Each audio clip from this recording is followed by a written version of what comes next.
Hi hello ಎಲ್ರಿಗೂ ನಮಸ್ಕಾರ. Welcome back to ಯಶೋ ದರ್ಶನ ಯೂಟ್ಯೂಬ್ ಚಾನಲ್. ಇವತ್ತಿನ ಈ ವಿಡಿಯೋದಲ್ಲಿ ಸ್ಪೆಷಲ್ ಆಗಿ ಶಾವಿಗೆ ಪಾಯಸ ಮಾಡೋದು ಹೇಗೆ ಅಂತ ನೋಡೋಣ.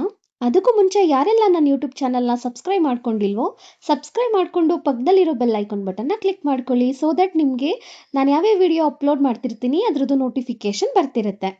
ಸೊ ಮೊದಲಿಗೆ ಇದಿಷ್ಟು ಐಟಮ್ ಇದ್ರೆ ಸಾಕು, ಕ್ವಿಕ್ಕಾಗಿ ಸಖತ್ ರುಚಿಯಾಗಿ ಶಾವಿಗೆ ಪಾಯಸನ ಮಾಡ್ಕೊಳ್ಬಹುದು. ಮೊದಲಿಗೆ ನಾನಿಲ್ಲಿ ಈ ಕಪ್ಪಲ್ಲಿ 250 ml ಕಪ್ಪಲ್ಲಿ 1 ಕಪ್ಪು ಶಾವಿಗೆನ ತೆಗೆದಿಟ್ಕೊಂಡಿದ್ದೀನಿ. ಈ ಕಪ್ಪಲ್ಲಿ 1 ಕಪ್ ಶಾವಿಗೆ ತಗೊಂಡಿರೋದ್ರಿಂದ 3/4 ಕಪ್ಪಷ್ಟು ಸಕ್ಕರೆನ ತಗೊಳ್ಬೇಕಾಗತ್ತೆ. ನಾನಿಲ್ಲಿ ಸಿಹಿಗೆ ಸಕ್ಕರೆನ ಯೂಸ್ ಮಾಡ್ತಿದ್ದೀನಿ. ನೀವು ಬೇಕಿದ್ರೆ ಬೆಲ್ಲ ಕೂಡ ಯೂಸ್ ಮಾಡ್ಕೊಳ್ಬಹುದು. ನೋಡಿ 3/4 ಕಪ್ಪಷ್ಟು ಸಕ್ಕರೆನ ತಗೊಂಡಿದ್ದೀನಿ. ಇದ್ರ ಜೊತೆಗೆ ಸ್ವಲ್ಪ ತುಪ್ಪ, ಹಾಗೆ ಗೋಡಂಬಿ, ದ್ರಾಕ್ಷಿ, ಹಾಗೆ ಏಲಕ್ಕಿ ಪುಡಿ ಕೂಡ ತೆಗೆದಿಟ್ಕೊಂಡಿದ್ದೀನಿ. ನಾನಿಲ್ಲಿ ರೆಡಿಮೇಡ್ ಏಲಕ್ಕಿ ಪೌಡರ್ನ ಯೂಸ್ ಮಾಡ್ತಿದ್ದೀನಿ. ಇದು ಕೂಡ ಚೆನ್ನಾಗಿರುತ್ತೆ. ಇದ್ರ ಬದಲು ಏಲಕ್ಕಿ ಕಾಯಿನ ನೀವು ಕುಟ್ಟಿ ಪುಡಿ ಮಾಡಿ ಕೂಡ ಉಪಯೋಗಿಸ್ಕೊಳ್ಬಹುದು. ತುಂಬ ಚೆನ್ನಾಗಿರುತ್ತೆ. ನಾನಿಲ್ಲಿ 1 ಕಪ್ ಶಾವಿಗೆ ತಗೊಂಡಿರೋದ್ರಿಂದ ಅರ್ಧ ಲೀಟ್ರ್ ಹಾಲನ್ನು ತಗೊಂಡಿದ್ದೀನಿ. ಈ ಅರ್ಧ ಲೀಟ್ರ್ ಹಾಲನ್ನು ನೀಟಾಗಿ ಕಾಯಿಸಿ ಹಾರಿಸಿ ಇಟ್ಟಿದ್ದೀನಿ. ಇವಾಗ ಹೇಗೆ ಮಾಡೋದು ಅಂತ ನೋಡೋಣ. ಮೊದಲಿಗೆ ಸ್ಟವ್ ಆನ್ ಮಾಡಿ ಒಂದು ಪಾತ್ರೆ ಇಟ್ಟು 2 ಟೇಬಲ್ ಸ್ಪೂನ್ ಅಷ್ಟು ತುಪ್ಪನ ಹಾಕೊಳ್ತಾ ಇದ್ದೀನಿ. ತುಪ್ಪ ಬಿಸಿಗೆ ಕರಗಿದ ಮೇಲೆ ತೆಗೆದಿಟ್ಕೊಂಡಿರುವಂತಹ ಸ್ವಲ್ಪ ಗೋಡಂಬಿ ಹಾಗೆ ದ್ರಾಕ್ಷಿನ ಹಾಕ್ಕೊಂಡು ಹುರ್ಕೊಳ್ಬೇಕು. ಗೋಲ್ಡನ್ ಬ್ರೌನ್ ಬರೋವರೆಗೂ ಗೋಡಂಬಿ ಮತ್ತು ದ್ರಾಕ್ಷಿನ ತುಪ್ಪದಲ್ಲಿ ಹುರ್ಕೊಳ್ಬೇಕಾಗತ್ತೆ. ಕೆಲವರು ಎಣ್ಣೆ ಕೂಡ ಹಾಕ್ಕೊಂಡು ಹುರ್ಕೊಳ್ತಾರೆ ತುಪ್ಪದ ಬದಲು. ಎಣ್ಣೆ ಹಾಕೊಂಡ್ರೂ ಟೇಸ್ಟ್ ಚೆನ್ನಾಗಿ ಬರಬಹುದು, ಆದರೆ ತುಪ್ಪದಲ್ಲಿ ಹಾಕ್ಕೊಂಡು ಹುರ್ಕೊಂಡ್ರೆ ತುಂಬ ಚೆನ್ನಾಗಿ ಬರುತ್ತೆ ಟೇಸ್ಟ್ ವೈಸು. ಸೊ ಎಣ್ಣೆ ಬದಲು ಸಾಧ್ಯ ಆದಷ್ಟು ತುಪ್ಪನ ಯೂಸ್ ಮಾಡೋದಕ್ಕೆ ಟ್ರೈ ಮಾಡಿ. ಸೊ ಇವಾಗ ಇದಿಷ್ಟು ಒಂದು ಪ್ಲೇಟ್ಗೆ ಎತ್ತಿಟ್ಕೊಳ್ಳೋಣ.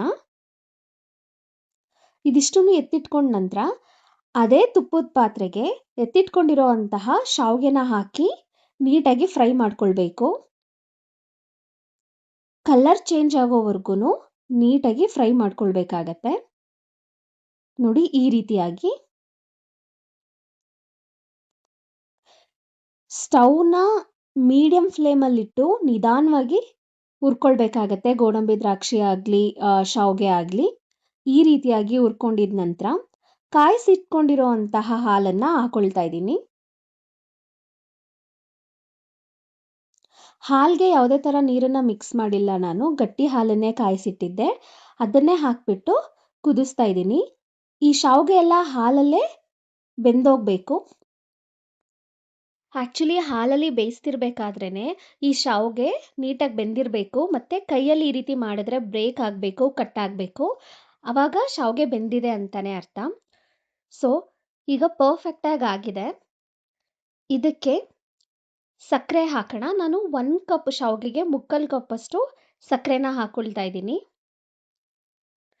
ಸಕ್ಕರೆ ಜೊತೆಗೆ ಹುರಿದಿಟ್ಕೊಂಡಿರುವಂತಹ ಗೋಡಂಬಿ ದ್ರಾಕ್ಷಿನ ಹಾಕ್ಬಿಟ್ಟು ನೀಟಾಗಿ ಒಂದು ಮಿಕ್ಸ್ ಕೊಟ್ಟು ಲಾಸ್ಟ್ಗೆ ಏಲಕ್ಕಿ ಪುಡಿನ ಹಾಕ್ಬಿಟ್ಟು ನೀಟಾಗಿ ಮಿಕ್ಸ್ ಮಾಡಿ ಲಿಡ್ ಕ್ಲೋಸ್ ಮಾಡಿಬಿಟ್ಟು ಒಂದು 30 ಸೆಕೆಂಡು ಲೋ ಫ್ಲೇಮಲ್ಲಿ ಬೇಯಿಸ್ಬಿಟ್ಟು ಆಫ್ ಮಾಡಿಬಿಡಿ.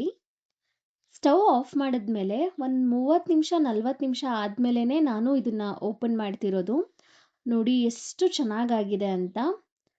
ತೀರಾ ಗಟ್ಟಿನೂ ಆಗಿಲ್ಲ, ತುಂಬ ತೆಳುನೂ ಆಗಿಲ್ಲ, ಪರ್ಫೆಕ್ಟ್ ಕನ್ಸಿಸ್ಟೆನ್ಸಿನಲ್ಲಿದೆ. ತುಂಬ ಚೆನ್ನಾಗಾಗಿದೆ. ಬಿಗಿನರ್ಸ್ ನೀವೇನಾದರೂ ಫಸ್ಟ್ ಟೈಮು ಏನಾದರೂ ಸ್ವೀಟ್ ರೆಸಿಪಿ ಮಾಡಬೇಕು ಅಂದ್ಕೊಂಡ್ರೆ ಮಿಸ್ ಮಾಡದೆ ಶಾವಿಗೆ ಪಾಯಸನ ಮಾಡಿ. ಕ್ವಿಕ್ಕಾಗಿ ಈಸಿಯಾಗಿ ಆಗೋವಂಥ ರೆಸಿಪಿ ಇದು. ಟೇಸ್ಟು ಕೂಡ ಅಷ್ಟೇ ಅದ್ಭುತವಾಗಿರುತ್ತೆ. ನಿಮ್ಮ ಮನೇಲಿ ಎಲ್ಲರೂ ಖಂಡಿತ ಕಾಂಪ್ಲಿಮೆಂಟ್ಸ್ ಕೊಡ್ತಾರೆ, ಅಷ್ಟು ಚೆನ್ನಾಗಾಗುತ್ತೆ ಈ ರೆಸಿಪಿ. ನಾನು ಹೇಳ್ಕೊಟ್ಟಿರುವಂತಹ ಪರ್ಫೆಕ್ಟ್ ಮೆಷರ್ಮೆಂಟಲ್ಲಿ ಮಾಡೋದಾದರೆ 4ರಿಂದ 5 ಜನ ಆರಾಮಾಗಿ ತಿನ್ನಬಹುದು ಶಾವಿಗೆ ಪಾಯಸನ. ಸೊ ಐ ಹೋಪ್ ಈ ರೆಸಿಪಿ ನಿಮ್ಮೆಲ್ರಿಗೂ ಇಷ್ಟ ಆಯಿತು ಅಂತ ಅಂದ್ಕೊಳ್ತೀನಿ. ಇದೇ ರೀತಿ ರುಚಿ ರುಚಿಯಾಗಿ ಮಾಡ್ಕೊಳ್ಳಿ, ತಿನ್ಕೊಳ್ಳಿ. ಹಾಗೆ ಯಶೋ ದರ್ಶನ ಯೂಟ್ಯೂಬ್ ಚಾನಲ್ನ ಮಿಸ್ ಮಾಡದೆ ಸಬ್ಸ್ಕ್ರೈಬ್ ಮಾಡ್ಕೊಳ್ಳಿ. ಮುಂದಿನ ವಿಡಿಯೋದಲ್ಲಿ ಇದೇ ರೀತಿ ಸ್ಪೆಷಲ್ ರೆಸಿಪಿ ಜೊತೆ ಸಿಗೋಣ. Thank you.